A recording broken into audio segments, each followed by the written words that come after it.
शुक्लाम्बरधरम् विष्णुम् शशिवर्णम् चतुर्भुजम् प्रसन्नवदनम् ध्यायेत् सर्वविघ्नोपशान्तये व्यासम् वसिष्ठनप्तारम् शक्तेः पौत्रमकल्मषम् पराशरात्मजम् वन्दे शुकतातम् तपोनिधिम् व्यासाय विष्णुरूपाय व्यासरूपाय विष्णवे नमो वै ब्रह्मनिधये वासिष्ठाय नमो नमः अविकाराय शुद्धाय नित्याय परमात्मने सदैकरूपरूपाय विष्णवे सर्वजिष्णवे यस्य स्मरणमात्रेण जन्म संसारबन्धनात् विमुच्यते नमस्तस्मै विष्णवे प्रभविष्णवे ॐ नमो विष्णवे प्रभविष्णवे। श्रीवैशम्पायन उवाच श्रुत्वा धर्मानशेषेण पावनानि च सर्वशः युधिष्ठिरः शान्तनवम् पुनरेवाभ्यभाषत। युधिष्ठिर उवाच किमेकम् दैवतम् लोके किम् वाप्येकम् परायणम् स्तुवन्तः कङ्कमर्चन्तः प्राप्नुयुर्मानवा शुभम् को धर्मः सर्वधर्माणाम् भवतः परमो मतः किम् जपन्मुच्यते जन्तुर्जन्म संसारबन्धनात्। श्रीभीष्म उवाच जगत्प्रभुम् देवदेवमनन्तम् पुरुषोत्तमम् स्तुवन्नाम सहस्रेण पुरुषः सततोत्थितः तमेव चार्चयन्नित्यम् भक्त्या पुरुषमव्ययम् ध्यायन् स्तुवन् नमस्यम् च यजमानस्तमेव च अनादिनिधनम् विष्णुम् सर्वलोकमहेश्वरम्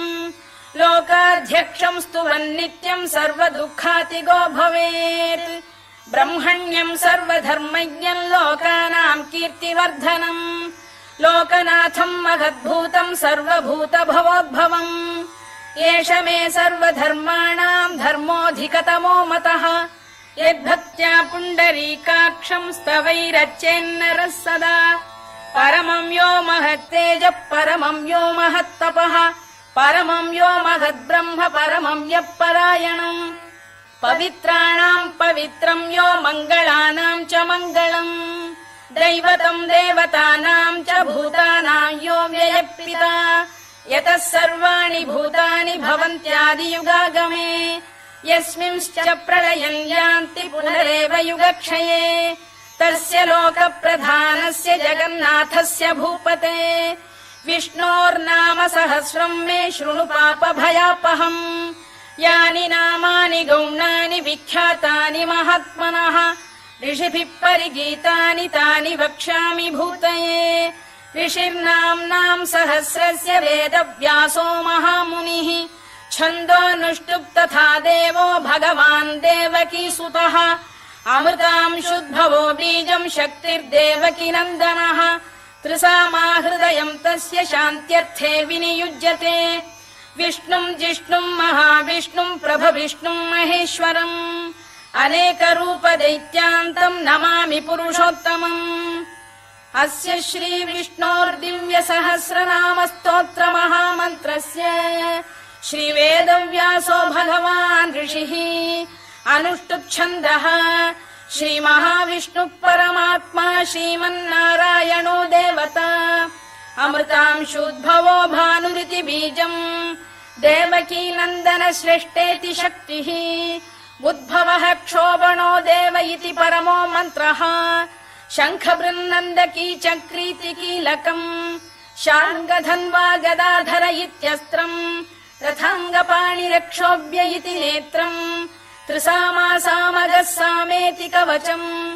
आनन्दम् परब्रह्मेति योनिः ऋतुः सुदर्शनकाल इति दिग्बन्धः श्रीविश्वरूप इति ध्यानम् श्रीमहाविष्णुप्रीत्यर्थे सहस्रनाम जपे विनियोगः ध्यानम् क्षीरोदन्वत्प्रदेशे शुचिमणिविलसत्सैकते मौक्तिकानाम् मालाक्लुप्तासनस्थ स्फटिकमणिनिभैर्मौक्तिकैर्मण्डिताङ्गः शुभ्रैरभ्रैरदभ्रैरुपरि विरचितैर्मुक्तपीयूषवर्षैः आनन्दीनः पुनीयादरिनलिन गदा शङ्खपाणिर्मुकुन्दः भूः पादौ यस्य नाभिर्वियदसुरनिलश्चन्द्रसूर्यौ च नेत्रे कर्णावाशा शिरोद्यौर्मुखमपि दहनो यस्य वास्तेयमब्धिः अन्तस्थम् यस्य विश्वम् सुरनरखगो भोगि गन्धर्व दैत्यैः चित्रम् रम्यते तम् त्रिभुवन वपुषम् विष्णुमीशम् नमामि ॐ नमो भगवते वासुदेवाय शान्ताकारम् भुजगशयनम् पद्मनाभम् सुरेशम् विश्वाधारम् गगनसदृशम् मेघवर्णम् शुभाङ्गम् लक्ष्मीकान्तम् कमलनयनम् योगिहृद्ध्यानगम्यम् वन्दे विष्णुम् भवभयहरम् सर्वलोकैकनाथम् मेघश्यामम् पीतकौशेयवासम् श्रीवत्साङ्कम् कौस्तुभोद्भासिताङ्गम् पुण्योपेतम् पुण्डरीकायताक्षम् विष्णुम् वन्दे सर्वलोकैकनाथम् नमः समस्तभूतानामादिभूताय भूभृते अनेकरूपरूपाय विष्णवे प्रभविष्णवे सशङ्खचक्रम् सकिरीटकुण्डलम् सपीतवस्त्रम् सरसीरुभेक्षणम् सहारवक्षस्थलशोभिकौस्तुभम् नमामि विष्णुम् शिरसा चतुर्भुजम् छायायाम् पारिजातस्य हेमसिंहासनोपरि आसीनमम्बुदश्याममायताक्षमलङ्कृतम् चन्द्राननम् चतुर्बाहुम् श्रीवत्साङ्कितवक्षसम् रुक्मिणी सत्यभामाभ्याम् सहितम् कृष्णमाश्रये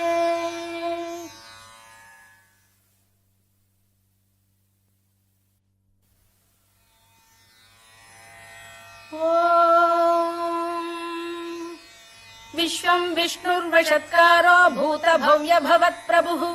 भूतकृद्भूतभृद्भावो भूतात्मा भूतभावनः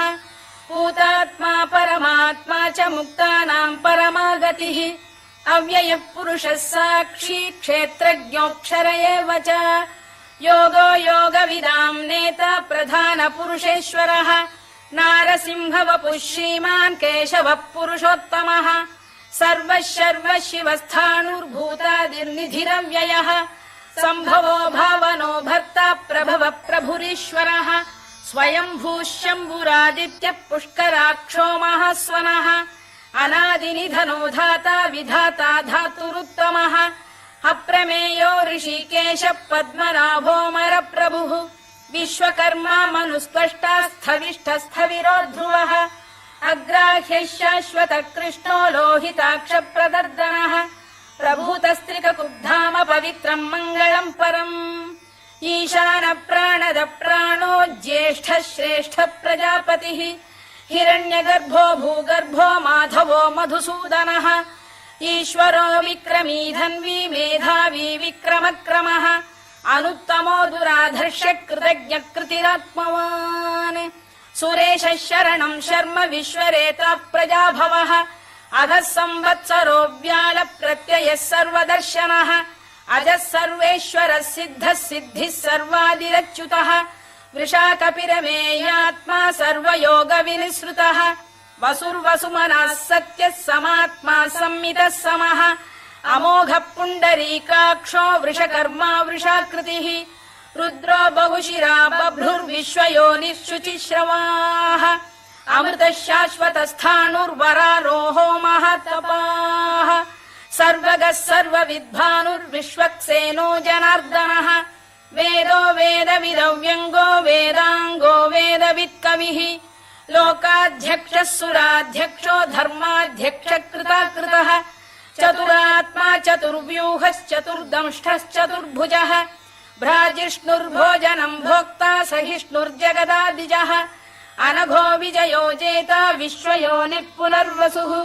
उपेन्द्रो वामनः प्रांशुरमोघः शुचिरूर्जितः अतीन्द्रः सङ्ग्रहः सर्गो धृतात्मा नियमो यमः वेद्यो वैद्यः सदा योगी वीरः माधवो मधुः अतीन्द्रियो महामायो महोत्साहो महाबलः महाबुद्धिर्महावीर्यो महाशक्तिर्महाद्युतिः अनिर्देश्य वपुः श्रीमान् अमे आत्मा महाधृधृत् महेश्वासो महीभर्ता श्रीनिवासः सताङ्गतिः अनिरुद्धः सुरानन्दो गोविन्दो गोविदाम्पतिः मरीचिर्दमनो हंसः सुपर्णो भुजगोत्तमः हिरण्यनाभः सुतपाः पद्मनाभः प्रजापतिः अमृत्युः सर्वदृक्सिंहः सन्धाता सन्धिमान् स्थिरः अजो दुर्मर्षणः शास्ता विश्रुतात्मा सुरारिः गुरुर्गुरुतमो धाम सत्यः सत्यपराक्रमः निमिषो निमिषस्रग्वी वाचस्पतिरुदारधीः अग्रणीर्ग्रामणी श्रीमान् न्यायो नेता समीरणः सहस्रमूर्धा विश्वात्मा सहस्राक्षः सहस्रपात् आवर्तनो निवृत्तात्मा संवृतः सम्प्रमर्दनः अधः संवर्तको वह्निरनिलो धरणीधरः सुप्रसाद प्रसन्नात्मा विश्वधृक् विश्वभुग्विभुः सत्कर्ता सत्कृतः साधुर्जह्नुर्नारायणो नरः असङ्ख्येयो प्रमेयात्मा विशिष्टः शिष्टकृच्छुचिः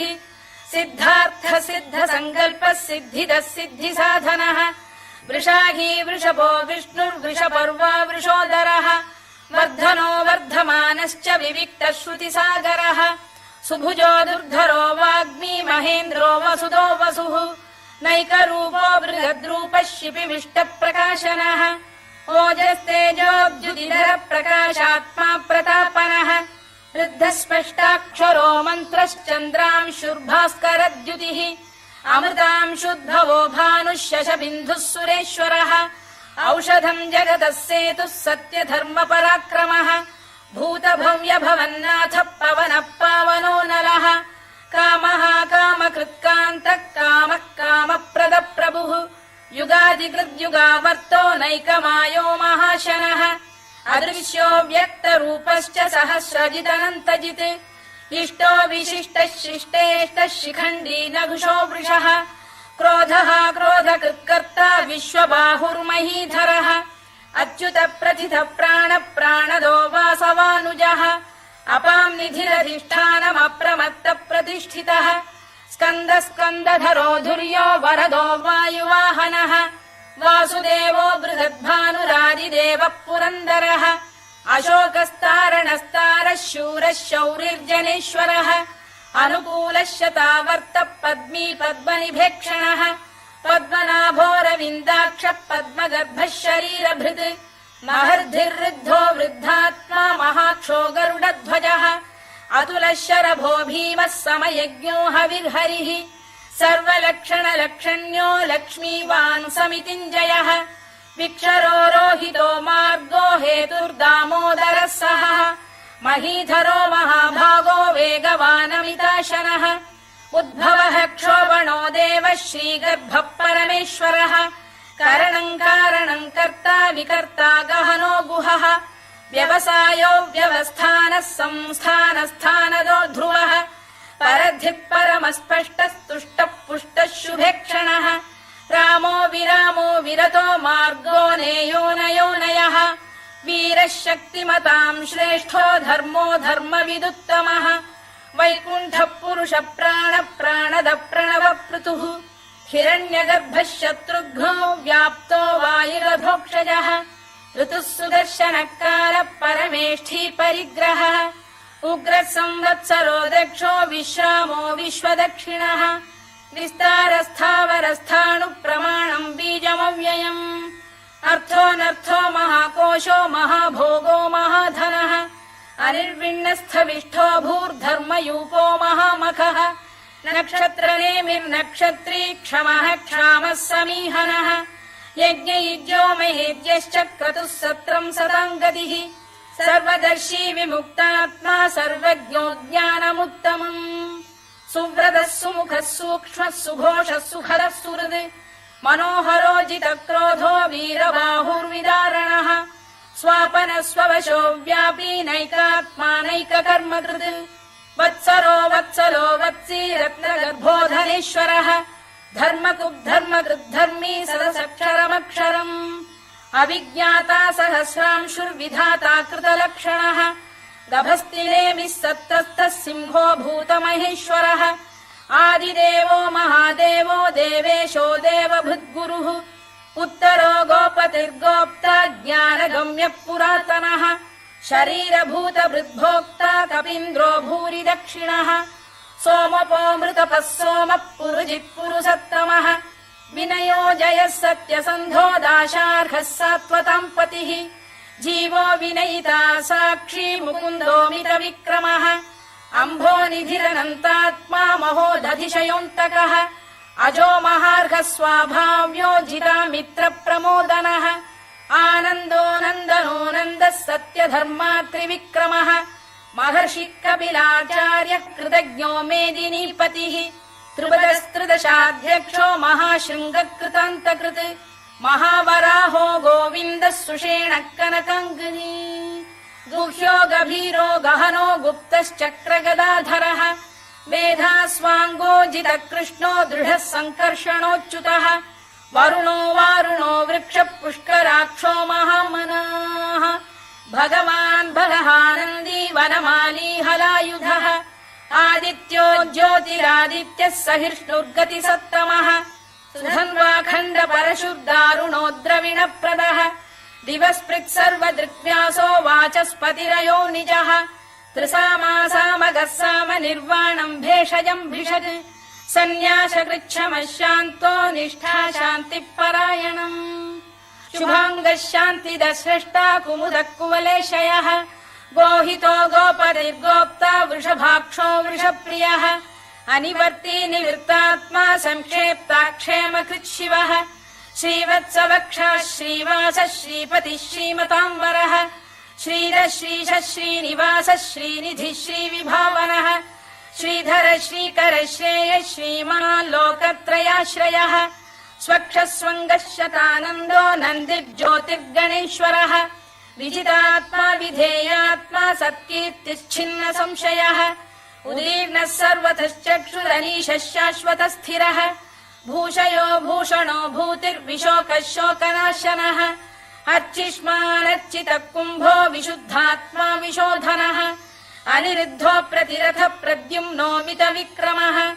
कालनेमिनिः वीरः शौरिः शूरजनेश्वरः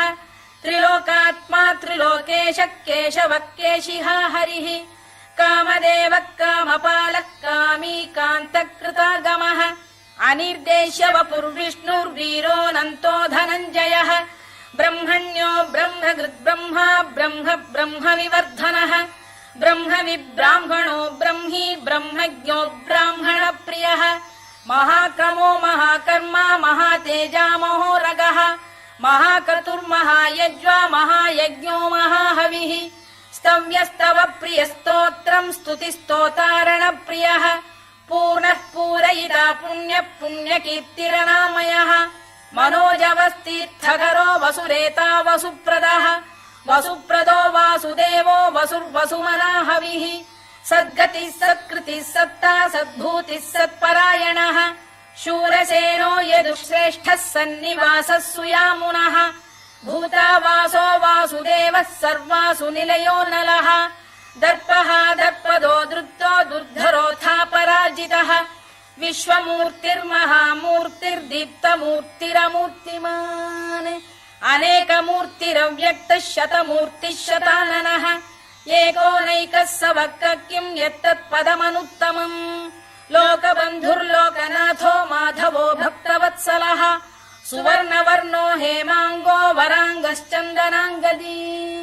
वीरः विषमः शून्यो घृता शीरचरश्चलः अमानी मानदो मान्यो लोकस्वामी त्रिलोकभृत् सुमेधा मेधजो धन्यः सत्यमेधाधराधरः तेजो वृषोद्युतिधरः सर्वशस्त्रभृताम्बरः प्रग्रहो निग्रहो व्यग्रो नैकशृङ्गो गदाग्रजः चतुर्मूर्तिश्चतुर्बाहुश्चतुर्व्यूहश्चतुर्गतिः चतुरात्मा चतुर्भावश्चतुर्वेदविदेकपात् समावर्तो निवृत्तात्मा दुर्जयो दुरतिक्रमः दुर्लभो दुर्गमो दुर्गो दुरावासो दुरारिः शुभाङ्गो लोकसारङ्गः सुतन्तुस्तन्तुवर्धनः इन्द्रकर्मा महाकर्मा कृतकर्मा कृतागमः उद्भवः सुन्दरः सुन्दो रत्ननाभः सुलोचनः अर्को वाजसनः शृङ्गी जयन्तः सर्वविजयी सुवर्णबिन्दुरक्षोभ्यः सर्ववागीश्वरेश्वरः महाह्रदो महागर्तो महाभूतो महानिधिः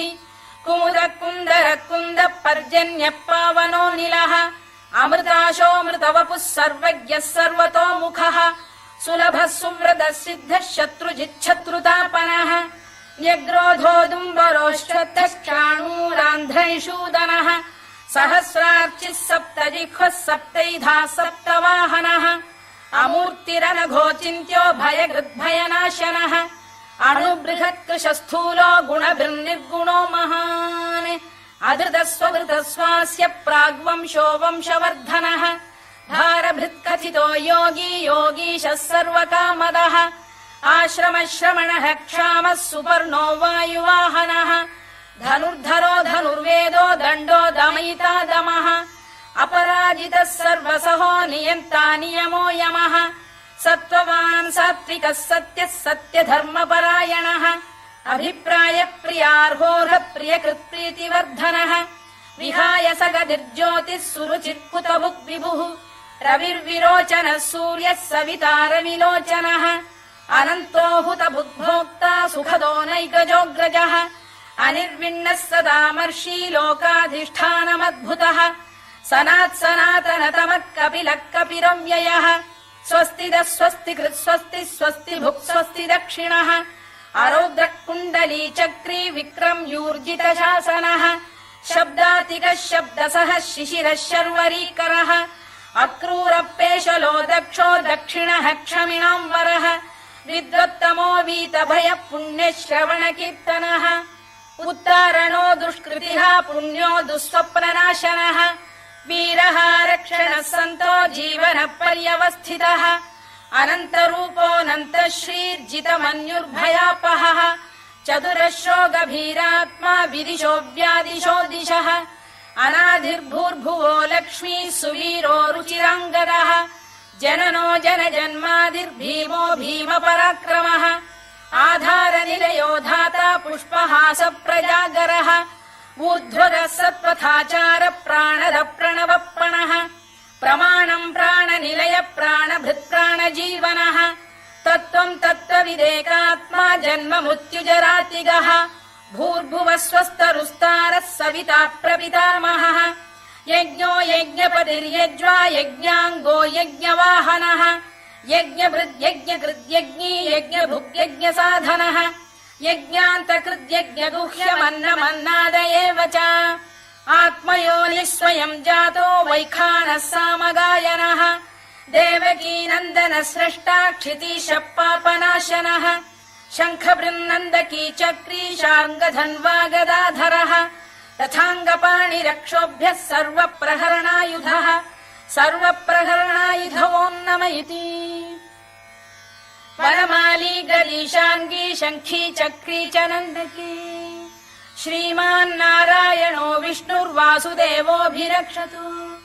वनमाली गलीशाङ्गी शङ्खी चक्री च नन्दकी श्रीमान्नारायणो विष्णुर्वासुदेवोऽभिरक्षतु वनमाली गलीशाङ्गी शङ्खी चक्री च नन्दकी श्रीमान्नारायणो विष्णुर्वासुदेवोऽभिरक्षतु इतीदम् कीर्तनीयस्य केशवस्य महात्मनः नाम्नाम् सहस्रम् दिव्यानामशेषेण प्रकीर्तितम् य इदम् शृणुयान् नित्यम् यश्चापि परिकीर्तयेत् नाशुभम् प्राप्नुयात् किञ्चित् सोमुत्रेह च मानवः वेदान्तको ब्राह्मणस्य क्षत्रियो विजयी भवेत् वैश्यो धनसमृद्धः स्यात् क्षुद्रः सुखमवाप्नुयात् धर्मार्थी प्राप्नुयात् धर्ममर्थार्थी चार्थमाप्नुयात् कामानवाप्नुयात् कामी प्रजार्थी चाप्नुयात् प्रजाम् भक्तिमान् यः सदोत्थाय शुचिस्तद्गतमानसः सहस्रम् वासुदेवस्य नाम्नामेतत् प्रकीर्तयेत् यशः प्राप्नोति विपुलम् याति प्राधान्यमेव च अचलाम् श्रियमाप्नोति श्रेयः प्राप्नोत्यनुत्तमम् न भयम् क्वचिदाप्नोति वीर्यम् तेजश्च विन्दति भवत्य रोगोद्युतिमान् बलरूपगुणान्वितः रोगार्तो मुच्यते रोगात् बद्धो मुच्येत बन्धनात् भयान्मुच्येत भीतस्तु मुच्येतापन्न आपदः दुर्गाण्यतितरत्याशु पुरुषः पुरुषोत्तमम् स्तुवन्नाम सहस्रेण नित्यम् भक्तिसमन्वितः वासुदेवाश्रयो मर्त्यो वासुदेवपरायणः सर्वपापविशुद्धात्मा याति ब्रह्म सनातनम् न वासुदेव भक्तानामशुभम् विद्यते क्वचित् जन्म मृत्युजरा व्याधि भयम् नैवोपजायते इमम् स्तवमधीयानः श्रद्धा भक्तिसमन्वितः युज्येतात्मसुखक्षान्तिः श्रीधृतिस्मृतिकीर्तिभिः न क्रोधो न च मात्सर्यम् न लोभो न शुभा मतिः भवन्ति कृतपुण्यानाम् भक्तानाम् पुरुषोत्तमे द्यौः स चन्द्रार्कनक्षत्राखम् दिशो भूर्महो दधिः वासुदेवस्य वीर्येण विधृतानि महात्मनः ससुरासुरगन्धर्वम् स यक्षोरगराक्षसम् जगत्वशे वर्ततेदम् कृष्णस्य सचराचरम् इन्द्रियाणि मनो बुद्धिः सत्त्वम् तेजो बलम् धृतिः वासुदेवात्मकान्याहुः क्षेत्रम् क्षेत्रज्ञ एव च सर्वागमानामाचार प्रथमम् परिकल्पते आचार प्रभवो धर्मो धर्मस्य प्रभुरच्युतः ऋषयः पितरो देवा महाभूतानि धातवः जङ्गमा जङ्गमम् चेदम् जगन्नारायणोद्भवम् योगो ज्ञानम् तथा साङ्ख्यम् विद्या शिल्पादिकर्म च वेदाः शास्त्राणि विज्ञानमेतत् सर्वम् जनार्दनात् एको विष्णुर्महद्भूतम् पृथग्भूतान्यनेकशः त्रीन् लोकान् व्याप्य भूतात्मा भुङ्क्ते विश्वभुवव्ययः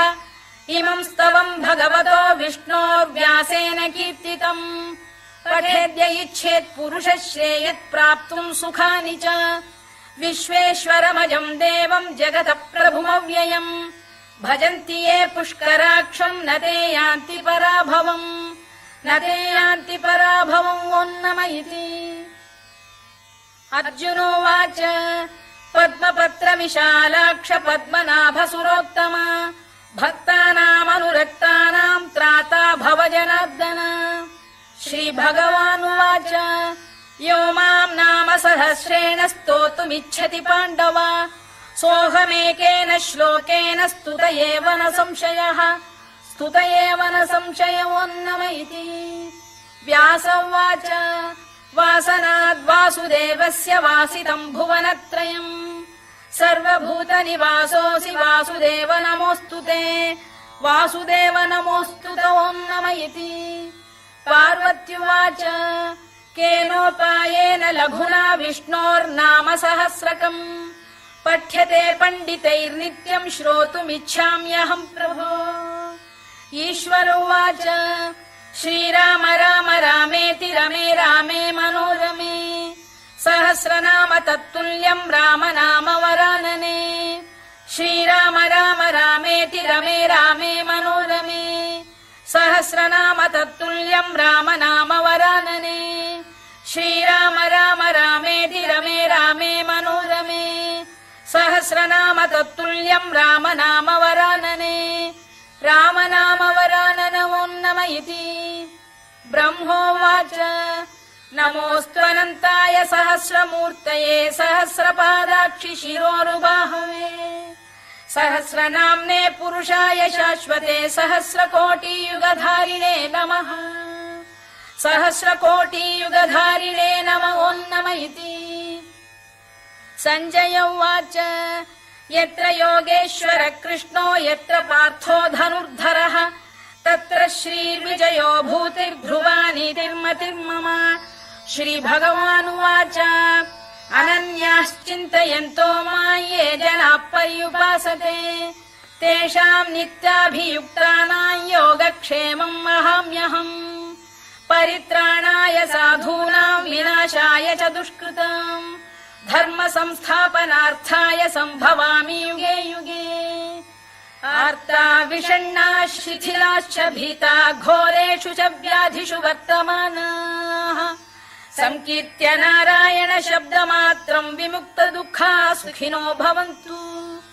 कायेन वाचा मनसेन्द्रियैर्वा बुद्ध्यात्मना वा प्रकृते स्वभावात् करोमि यद्यत् सकलम् परस्मै नारायणायेति समर्पयामि।